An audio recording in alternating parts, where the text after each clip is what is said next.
I want to share with you 3 major keys that I focused on to finally lose and maintain weight and really change the way that I look at food and my relationship with weight.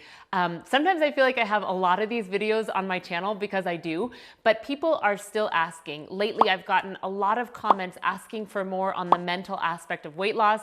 And I love to talk about this because I feel like it's so encouraging and motivating. So if you enjoy this content, make sure to like this video, subscribe to my channel. I'm also gonna leave some more motivational weight loss videos down in the description for you guys to take a look at and just get in the right frame of mind. I'll be going live on December 17th. I'm gonna cook something. I'm also gonna be answering your questions. I've gotten some questions about my extended water fast. So come cook with me live and prepare some questions that you'd like for me to answer. I'm more than happy to answer and talk with you guys. It's always so much fun.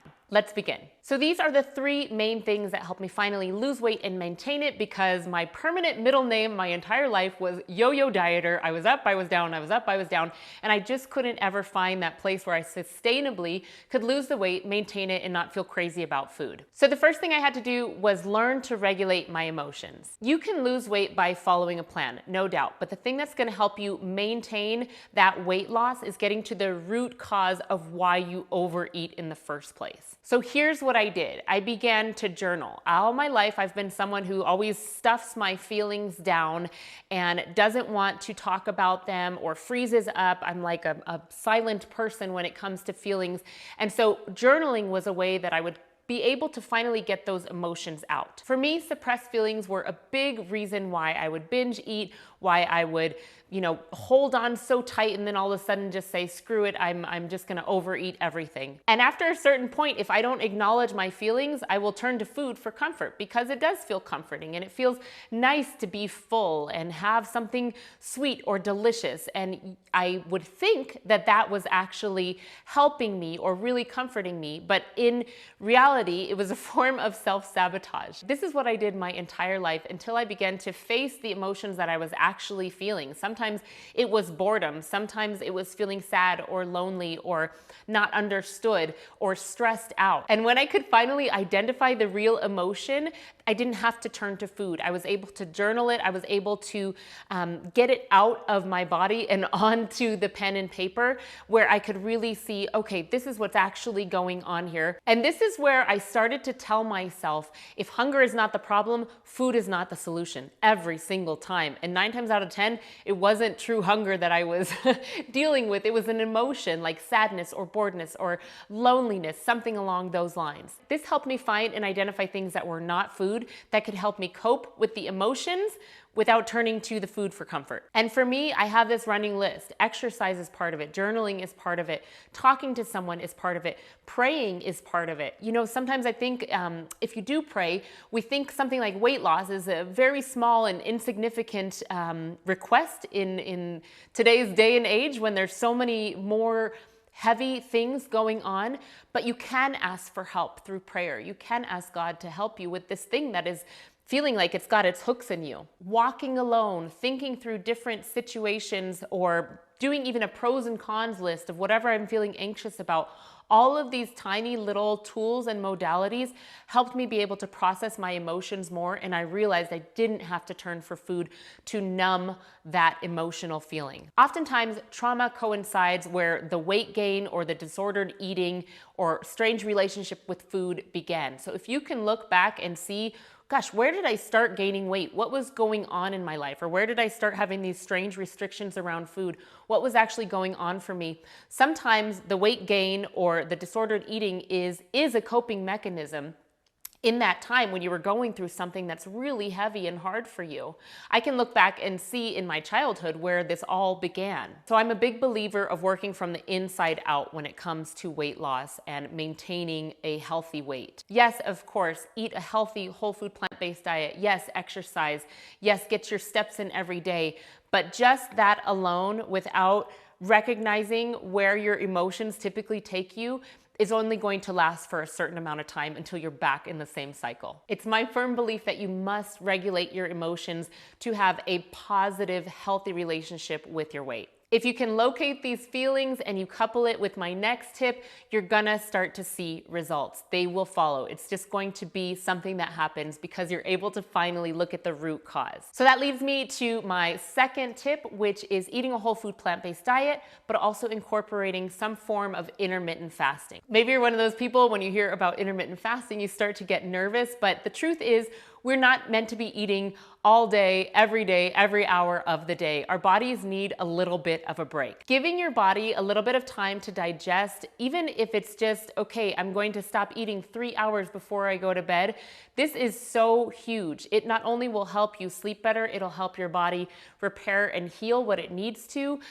because it's not working on digesting all the time. And this was really one of the first steps that I did. I was following a whole food plant-based diet before, which did very much help me because I cut out oil, I cut out excess fat, I focused on lots of fruits and vegetables, whole grains, beans and legumes. But adding that component of a little bit of intermittent fasting really helped me break that binge cycle, because I was a nighttime eater. I would eat fine all day, have no problems, seemingly look like a normal eater. And then at night, I could easily consume an additional 500 to 800 or maybe even 1,000 extra calories. And I was like, why am I gaining weight? Why can't I lose weight? Well, it's the night eating. That's what was doing it. If I looked at it straight, I was like, oh yeah, that's probably what it is. Eating in secret, having lots of toast and cookies and peanut butter and just overdoing it in that nighttime period. So adding in that time restricted eating, that little bit of intermittent fasting, saying after dinner, the kitchen is closed, but the water bar is open, the tea bar is open. It drew a line in the sand for me and put a little bit of a boundary on my eating so that I was able to basically stop that nighttime binge eating. And I can say that it's been years now since I've done that, and I feel so much better for it. I've done it so long now that a client asked me the other day, how do you deal with nighttime cravings?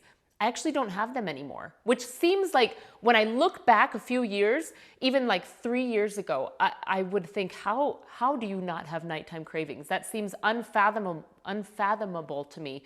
However, I don't have it now, and it's just a matter of doing it consistently. So keeping a healthy whole food plant-based diet, plus adding in even that time-restricted eating of 3 hours. Just stop eating 3 hours before you go to bed and see what happens for you. You won't starve, you'll gain more self-awareness, and you'll be able to really locate, am I actually hungry, or am I hungry because of an emotional reason? If so, I'm gonna go to my journal or my other things beyond food that I can, do instead to help me cope with those emotions. Am I full? Am I bored? All of these things will be able to be answered much more clearly when you've given yourself that little bit of space through intermittent fasting. You can do this, and it's pretty easy, and it really helps. My third tip is having goals and revisiting them often, like on a weekly and a monthly basis. Revisiting them will help you reflect on the progress that you made or the lack of progress that you're making, and help you kind of pivot and make a game plan to move forward. I still do this on a weekly, a monthly, and a yearly basis when it comes to health and nutrition and fitness goals.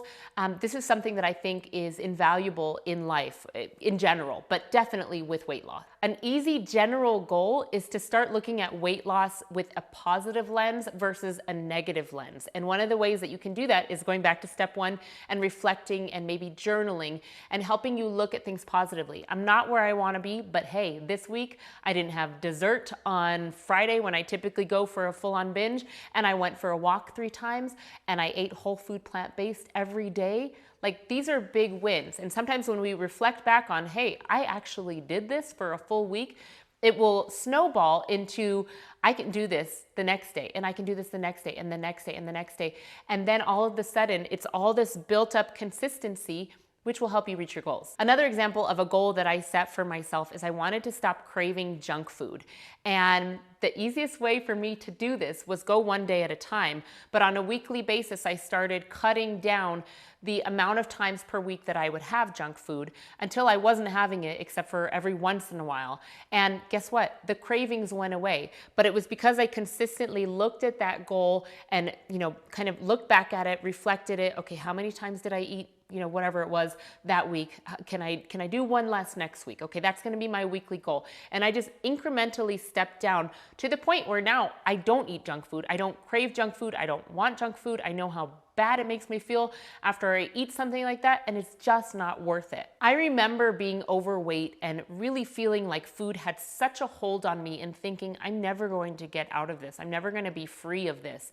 But I can tell you, as someone who's on the other side and who has coached a lot of people to get to the other side, it is 100% possible. But it takes those little steps to get there. So use these 3 tips to help you succeed.